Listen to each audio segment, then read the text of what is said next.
Hi everyone, it's David again here at the Tokyo Auto Salon. Of all the different models I have been looking at here, this is the one you've got to see because this is the beloved Toyota Hilux pickup truck that's not sold in North America. But guess what? They have converted the front end to look like Toyota Tundra. That's correct. This is a Hilux with a Tundra front end, professionally done by 88, that's the company's name. And it is not just tacking on the actual Tundra front design. This is all original design by this company. You can tell this part is all different. We still get the three lights here, the yellow lights, all new design in the front with the white lettering. Beautifully done, by the way. These are really, really good quality. A whole new bumper over here, also new.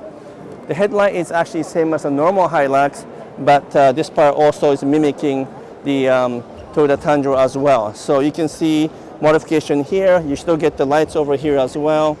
And then the rest of the body is pretty well the same. The interior is the same because they tend to focus on external parts. And this over the fender is also new. The back end has not changed. So this is the only Toyota Hilux I've ever seen that is designed to look like a Toyota Tundra. But I don't know what to say because, as you know, I've owned the Toyota Tundra TRD Pro, and this is very familiar looking to me, but miniaturized version. And somehow it doesn't look right, but it also looks really cool. Oh, I forgot also this add-on on the hood. This is the original Hilux hood, but this is added on. What do you guys think? If you look at it from a distance, maybe it looks somewhat like a Tundra, but it doesn't look like a Tundra. But to be honest, it looks better than the Tundra because it's smaller, it's a little bit more compact, more profiled.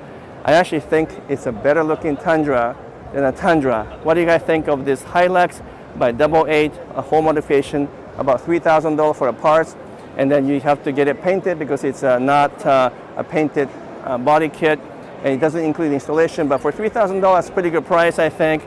And I think it's kind of a cute concept. Let me know in the comments below.